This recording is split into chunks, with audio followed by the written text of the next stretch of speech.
Welcome in, everybody, to the In Off the Bench podcast. My name is Jim Cross. Daniel Ball is not here. It's a beautiful Thursday afternoon. He's got things to do with his little girls, but we got to keep it moving because it's a big weekend. We got SEC opening weekend in baseball, and who better to talk to than the closer of the Ole Miss Rebels, Connor Spencer. How you doing today? Great. Had a beautiful day outside, so practice was spectacular. Absolutely, man. And those first few weeks coming and watching y'all at Swayze, you find out who the real fans are, right? Who is willing to brave the cold, throw on that heavy jacket, and you know what, man, see what the Ole Miss Rebels got going on. And for those who have done it, man, they've got to see some good baseball, wouldn't you say? Oh yeah, absolutely. Actually, some fans down right field line. They stopped me before. I can't remember what game it was. It might have been the Murray State game. It was freezing cold, and they're like, "Hey, we're either dedicated or dumb." I said, "Well, I'm glad you're dedicated." I'd say it's a little bit of both. It might be the latter, but man, let's get into it. Your story. I know where you're from, but for those who don't know, where are you from? I'm from Hernando, Mississippi. So this question will be interesting because very rarely, Daniel asks this question normally, but then rarely is somebody from where I am. So he always asks if he was to go to the place, what's the one thing you would tell them to do? So I'm intrigued I want to see if it's what I would tell them. The one thing I'd say to do, I mean, if you like ice cream, that Area 51 that opened up when I was probably in high school, on a hot day, going there. My sisters, I got 3 younger sisters, and they can't get enough of it. And so that's probably you can't go wrong when it comes to desserts or food or anything. Like Hernando, if it's anything it's definitely places to eat. If you like Mexican, there's like a restaurant on every corner. That's for sure. But man, yeah, I agree. Area 51. We lived there for about 3 years. My son loved it. So I can get down with that answer. Do you wish that Gatorade Fieldhouse would have been there back when you were coming up? Yeah, that was actually really cool. I remember them building it when I was in high school, and I drive by it every now and then. I'm like, man, like I wonder what's in there. And one day I actually went in there, and they let me throw a bullpen, and it's actually super nice. Yeah, I mean it's a luxury now. While we're talking about the cold weather, Hernando High School is in there. Like I've been in there to go see my chiropractor and stuff, and they'll during school hours be in their practice, and I'm like, man, it's a whole different world now. Like kids are getting to practice during school, and then they're not even having to brave the cold. They got an indoor facility to do it at, but hey, it works perfect. It's you use what's around you. Right, exactly. All right, so you mentioned the siblings. Talk to me. Who's in the household? So I've got my mom and my stepdad, and then he has a daughter, and then I have a younger brother. I have 3 younger sisters, and then I got my dad and my stepmom. And my brother and I are from my mom and my dad, and then my stepmom and my dad have Avonlea and Evie Gray, and then my mom and my previous stepdad have Allie Grace. And I mean, it's a huge family. And the thing I was catching was, you being the oldest, like, sounds like there was a lot of responsibility might have came along the way. Oh yeah, absolutely. I mean, my parents held me to a high standard in life and obviously in sports. And I feel like my job as the oldest brother was to kind of be someone that my younger siblings could look to for not only advice, but like how to do something or anything like that. Yeah, I mean, a lot of the athletes that come on here, we talk about it all the time, are younger siblings. And when they always talk about their older sibling was the reason, whether it's one or two reasons, whether they, gave them the time and actually encouraged them, taught them or whatever, or if they were the opposite, didn't spend time. And so you spent that time trying to chase that older sibling because you wanted to be as good, if not better than them. But more times than not, it's the good side of it, pouring into those younger siblings. So they can look up to you. And one day my sister found out, it comes back around, like you repay it out, or they'll repay it out to you. But you got your mom, dad, and you got the siblings. But I want to know, like, outside of them, who's your biggest influence? Is there like a favorite athlete? Is there a coach? Is there somebody inspiring you when it comes to baseball? Somebody that really inspired me from a young age was Brandon Singh. He actually had a travel ball team called the SBA Cubs. That's Singh's Baseball Academy Cubs. Him and Josiah Ward. Those are my first 2 coaches really outside of like rec ball. Those are my first 2 real like competitive ball coaches, and they saw something in me that I didn't see whenever I was 12, 13. They saw that I loved the game of baseball, and one of the things they always bragged to my parents about was how coachable I was or am. And something like that to come from such a young age and have guys who were young, because I believe they were their late 20s whenever they started coaching. And I mean, I was young, and so they could kind of relate to me in a sense. But having them kind of be, right there with me, even now, I still talk to them. It's just guys that have had lasting impacts on me for sure. Yeah, and that coachable thing, I remember my daughter got one of her first club travel ball evals, and on some of the fundamental stuff, like a 3 or a 4, whatever. But on coachability, she got 5, and I explained to her as my daughter, I was like, "There's nothing I'd rather you get a 5 on, because that tells you that you're making the coach's job easier, and those things that you're getting the 3 and 4 in, he can help you get to a 5." So I love that that's the attribute that you had, and those guys inspired you. Talking about coming up in this area, obviously we've had Ed Easley on, very familiar with EBC. We've had Coach Carr talking about the Hernando program. Anybody who lives in DeSoto County just knows about Hernando, DC, Lewisburg, and the teams they put out. North Mississippi, if you broke it down per capita, I'm willing to bet they put out more baseball talent than anywhere in the country. So with that being said, what was it like growing up in North Mississippi where, baseball is a hotbed? Yeah, and I think that's something that, we're actually super privileged with living in the South, something that I never really thought about until I had teammates that are from the North, or I even visited the North, like Owen Pena from New York. Like whenever it gets cold up there, they can't play. It's freezing. And down here, like when it gets cold, like we'll still play in 40, 50-degree weather, because that's as cold as it's going to get. Right. And so to have the ability to play year-round, being in North Mississippi and just being in the South in general, it's a huge blessing. And I really feel like that's one of the contributing factors as to why we have so much talent being able to put out, is because we don't ever stop playing. Yeah.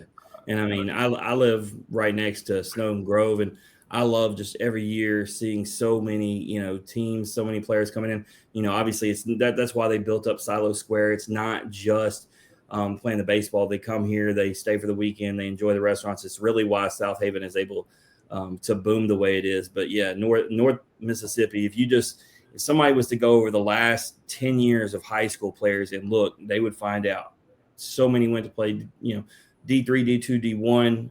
A lot of them have went on to get drafted. Obviously Austin Riley being the biggest name, but it coming up in this area. And it's actually how this show started, Connor. It started with me having Cameron James on that had watched at DC at Mississippi State, and then led to me having some of the other guys, and then had Austin. And it's really just this show started predicated on DeSoto County talent. So it really shows what's came from here. But ultimately you end up, you go to Mississippi Gulf Coast. You also go to Northwest, which is, man, talent hotbed right down the street. Nothing I love more than a JUCO bandit. So talk about those 2 years. What did you learn from being able to go through junior college and, obviously the grind that comes with it? Yeah. So in all honesty, out of high school, I didn't have really any. Actually, I didn't have any Division I looks. I didn't have any D2.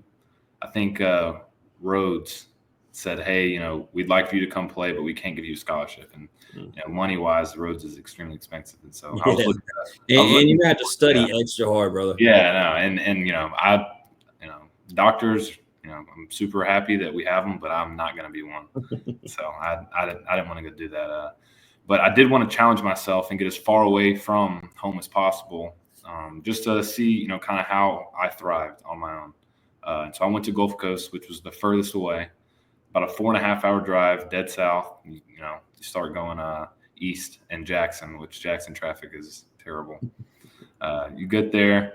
I spent my first 2 years there, and I really wasn't even a pitcher. I went there to be a two-way player, but I really showed out in the fall with my bat, and I was actually the middle lineup guy that first year, which unfortunately was COVID. And then whenever I was coming back from my sophomore year, I tore my UCL. And so that was kind of the reason that I moved from Gulf Coast to Northwest was, initially was to get away from home, out of high school, and now I'm hurt and I'd like to rehab close to my family. And I was very fortunate that Coach Carson and Carlini and Coach Selby all let me come up there and play and rehabbed. And that's kind of when I started becoming a true pitcher. Taking all that time off from hitting, hitting's hard to do enough. And whenever you basically don't hit for 2 years, it's hard to get back into the swing of things. Well, and if there's anything that will make you, a better pitcher, it really is JUCO. And I say that because there's a lot more talented bats when I go watch junior college than there is pitchers. And so in order to thrive, you better be able to bring it. And you're going to go against really good competition. These guys always end up seeming to be an SEC school after the fact. And so it's definitely a good place. And I call Northwest the launch pad. People talk about it's a stepping stone or a building block, but I feel like, man, it's sending guys left and right. When we first started this show, you had Ben Van Cleve and Hayden Leatherwood on Ole Miss, who had came from Northwest, and other guys. So I really like what those programs are doing. But ultimately, you end up at Southeastern Louisiana. I actually went down there last year and hung out. Not the best facilities, but I do like the program overall. You didn't have Coach Bobby though, right? You had the last year. No, I did not have Coach Bobby. Yeah. Okay, so they did a change. Yeah, I had Coach Reiser. That's right. And so he's in Memphis now. Yeah, it's just like the players, man. Transfer portal, everybody's here, there, and everywhere. But I do like the program as a whole. You get to play some really good competition. Obviously, you see them playing the guys in the SEC, and from that 1 year, did that help you, be able to make that jump to where you felt comfortable pitching for a team like Ole Miss? Yeah, it's actually a funny story because when I was at Southeastern, we played LSU, and that was when Dylan Cruz and Paul Skeens and that whole team was there. And I actually got to face Dylan Cruz, and he gets a hit, whatever, like good at bat, obviously, good at bat, gets a hit, and after the inning, he comes back into the dugout, and he goes up to Jay Johnson. Is that the head coach? I get the Johnsons mixed up. Yeah, so Jay Johnson. Jay Johnson, the head coach. He goes up to him, and is like, "Hey, that's the best fastball I've seen all year." Mm-hmm. And coming from a guy like that who was hitting 1,000 at the time. That's a huge compliment for him to be able to do that. And I really think that's what kind of put me on radar of SEC schools, because as soon as my name was in the portal, LSU was the first team to reach out. And then, West went to Georgia, and so then Georgia reached out. And, luckily I am from North Mississippi, and so we do have some people that we know in Oxford. And I was like, hey, could you ask somebody, hey, could look at me? And I believe that phone call went, we just watched video of him 10 minutes ago. We're about to call him. So it's definitely one of those things that, even though all these schools are rivals, they're still connected in some sense. And so I believe that, if that didn't happen, I really don't know if I would have the opportunity to play at Ole Miss. Yeah, it's a crazy thing when guys play the other schools. So very similar to your story, Chase Dolander pitching for Georgia Southern against Tennessee. Tony said after watching him pitch that game against him, he wanted him there. You can even use Paul Skeens, who came on the show and said the only reason he chose LSU over the other schools was playing them when he was at Air Force that opening weekend, the one where Dylan Cruz took him yard, but he envisioned himself playing in that stadium. And so those games where you have the opportunity to play those teams, people are watching, like you're saying. And that's your opportunity. So if I was talking to any guys, before those games, hey, no pressure, but hey, this is your chance, man. This is an audition. And so I love it that you got that from Dylan, and Dylan's a straight shooter, like you said. So if he says it, it's big time. So you choose Ole Miss, but I do have an interesting thing that I didn't plan on asking, but since you said about getting far away from home, what was it, because you're coming back home, basically, was that something that changed? So it was more of because, I think it was Georgia, LSU, and Oklahoma and Ole Miss were my big four that I was going to pick from. And I sat down this is when I was still living in Louisiana. I sat down and I kind of wrote down all the pros and cons for each school and was trying to make it as objective as possible to kind of take any emotion out of it. And I couldn't figure anything out. And so I was like, all right, in 30, 40 years from now, when I'm done playing baseball, where would I have wanted to go to college? Mm-hmm. And I grew up an Ole Miss fan. I mean, from the time that I was 9 years old and started loving college, I was a ride or die Ole Miss. And I was like, man, I would not forgive myself if I didn't at least go try. At least go try to play there. Well, and you wouldn't have picked wrong no matter what. So you obviously got the hometown boys, but Wes Johnson had went over to Georgia. So like you said, so you got an elite level pitching coach. Obviously don't got to sing LSU's praises. So that's the good thing, right? I feel like you'd have been okay no matter what you did, but going in and representing the hometown, I think is really cool. Obviously, for your family, that's got to be awesome. So let's get into it. Last year made 18 appearances, had 7 saves.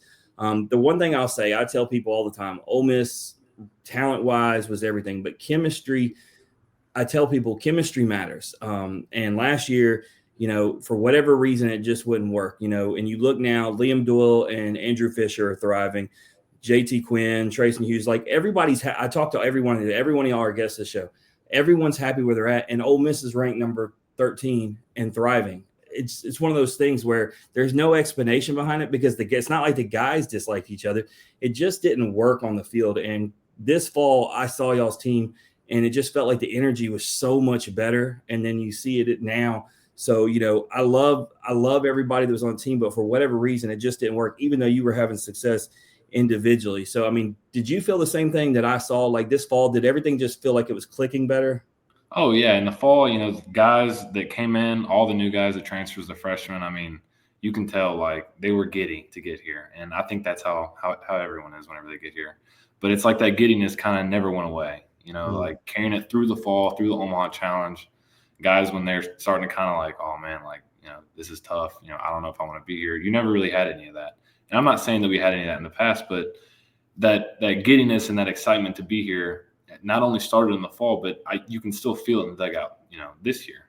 And I'll take it to like opening day. Like opening day was phenomenal. I mean, energy flowing. Obviously, it's opening day. Mm-hmm. And we ended up winning that game. It was awesome.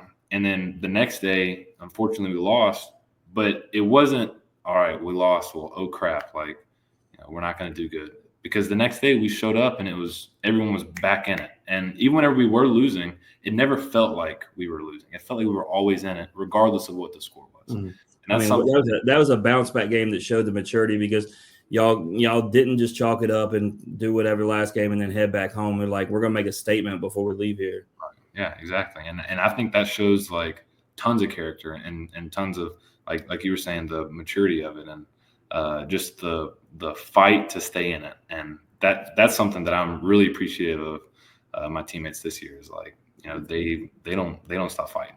Yeah, I put a lot of stock into whether you're in one of those weekend classics or just a Sunday game of a series, like, because that's the one that you got to think about for a few days before your next game. And to me, I always want to leave on a high note, but especially y'all being out of town in a big classic with a bunch of, good teams, you definitely want to live there. And Clemson, with all the rankings and the hype that they're getting, man, to run rule them and make a statement like that just says a lot about this Ole Miss program. It was great to see Luke have a, amazing day. And he's one of the guys that I would use as an example. Obviously, I talked to him more than any, but I just watched his maturity level and the change. And I think it just kind of showed with how this team is just different than last year's. And so y'all obviously have the awesome start. The games that y'all talked about, been there for multiple sweeps. Y'all looked really, really good, really crisp. Starting SEC play, number 3 against number 13, but in your house. Like, I mean, how excited are y'all? This is where the season really begins. Yeah, no, I mean, we're amped up. I mean, I think a lot of the guys that are new here, this is why they came here. They wanted to play against the best competition in the country. And luckily, we get to play the third best team in the country tomorrow, or the third ranked team in the country. They won't be when y'all are done. Yeah, I'm the only one picking y'all, and I like it. Good. Yeah, good. You're a smart man then. I mean, I'm not gonna lie to you. I pick right more than most people. That's why I'm arrogant. But I saw all the picks on the SEC unfiltered and the D1 and all that, and everybody across the board picking them, and I like that. Because there's nothing better for bulletin board material. And usually, if you've ever watched, whether you're watching an NFL panel or a college baseball panel, when everybody picks one team, it usually never goes right. So, yeah. It's like the curse. So I like that. As a matter of fact, if it wasn't for the fact that I was already going to cover Florida and Tennessee, like the way this matchup is, I want to be here. But I also don't like being around Arkansas fans, so it's not the worst thing. Because don't kid yourselves, they're going to be invading all over. You'll hear them trying to call the Hogs, mess with you out there. Just ignore them and do your thing. But yeah. I got one last question in regards to this weekend. What are the chances? What's the percentage chances of Swayze Showers? How are we feeling about it? Oh, Swayze Showers, I think it's a weekend tradition. It's at least one. I mean, that's a bare minimum. I'm thinking we're going to get them a few times on that Friday. I'm hoping for it, but we got something special set up, for the Ole Miss fans that are watching. Luke Hill is an ambassador of Chinook Seedery, who is our sponsor. Shout out to them, 8 Flavors, Mild to Wild, the best in the game. But we're going to, on that Friday night against Tennessee, I'm going to be lined up in front of the student section giving out free bags of seeds to every student that comes in. And if a home run is in fact hit off Tennessee, we're going to do a seed shower. Just throw them up first whenever. Something we want to do, have a little fun. I've already talked to Liam Doyle. It's fun because he's on the other side. Luke's hoping it's him, but just something to do to let the students get a free taste of the seeds and have some fun and throw it up. So for those who are going to be there paying attention, be rooting for a bomb in general, but maybe Luke Hill gets one and has a little bragging rights on Liam. Yeah, that'd be nice. But with that, man, I'm going to play a game with you and let you get out of here. Obviously, I know you've been practicing today. Y'all got school and everything, so don't want to keep you too long. We're going to play a game of this or that. It's very simple. I'll give you two options. You choose one or the other. Just can't say both, can't say neither. Down to play? Yeah, I'm down. All right. This or that is brought to you by Jesus One Apparel, and what a good time to plug it. Speaking of Luke Hill, we just got it done. Man, I've posted the pictures. People are excited. 2 different colorways for Ole Miss, but representing John 16:33, empowering young men and women to spread the message of the fact that Jesus has, in fact, won.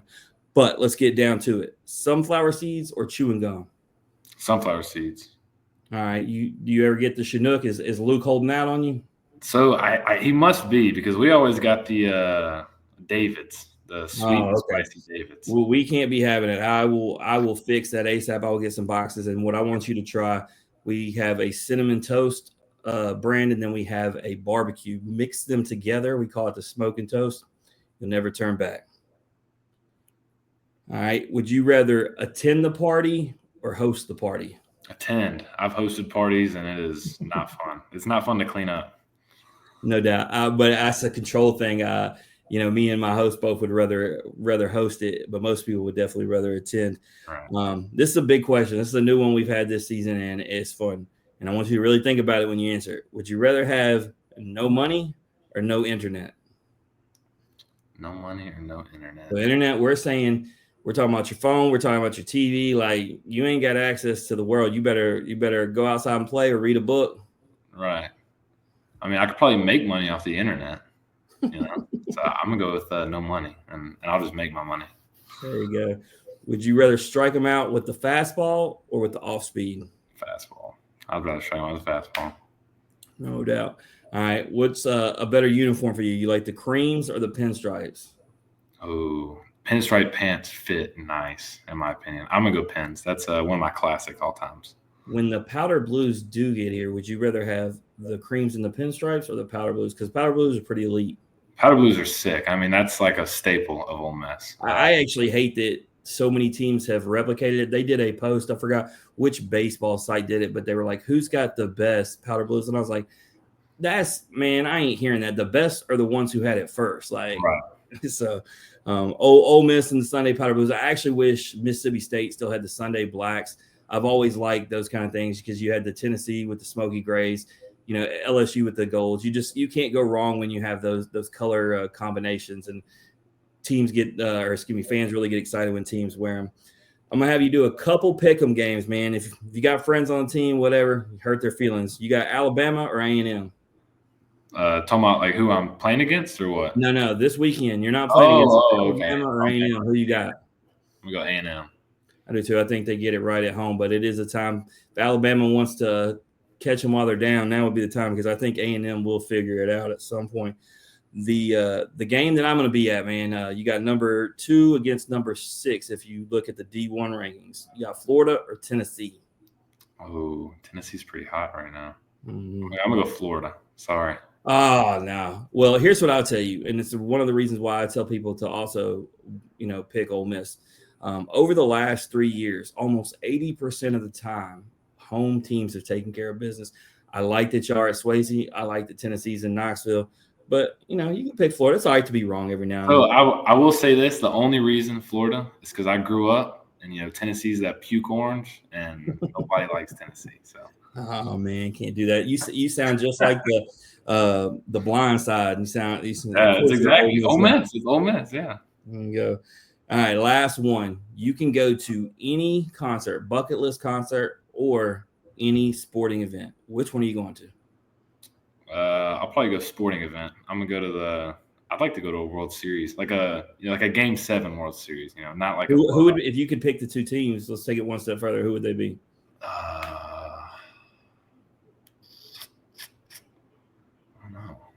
the Yankees just win so much. That I would mean, be that would be the one you want to go see, even if they win so much. I mean, you're going to have the big names there. You know that. I'd want to go see the Braves because I want to see Austin Riley win another one. There you go. Braves and the Yankees. I would be game for it. Yeah, Austin's a really cool thing, man. Nationally, it doesn't get enough shine, but for what he's done and coming up from here and, first team All MLB, World Series champ, just as humble as a guy, that contract he even took, he didn't have to take one so low. He was worth almost literally 50 to 80 million that, they say if you go through it.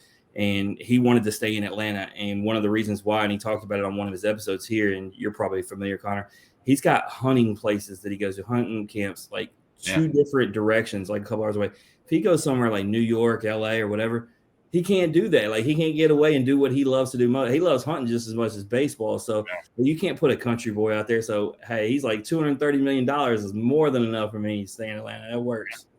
Absolutely. But I would be down. My Cardinals suck so much. I know they won't be there, so I got to have other rooting interest. I'm a Cardinals fan too. I just, So you're going through it with me, huh? We ain't going anytime soon, brother. No. All right. Well, I'm gonna let you get out of here. Is there anything you got to plug or promote? You got any NIL stuff, any apparel, anything like that? No, I don't do much of anything. I just play ball. I got you. Well, for those Ole Miss fans that maybe aren't paying attention, tomorrow the game has been moved up 2:00. If you're at work, call in sick. I don't know. Don't tell them I told you that, but you got to watch this series. You got Hunter Elliott on the mound. There's nobody you'd rather see holding the fort down in Oxford. But, man, wish you nothing but the best of luck, Connor. Stay healthy, have fun, enjoy the season, and hopefully, man, at the end, I'm seeing you in Omaha. I appreciate it. Thank you. Absolutely. That's Connor Spencer, everybody.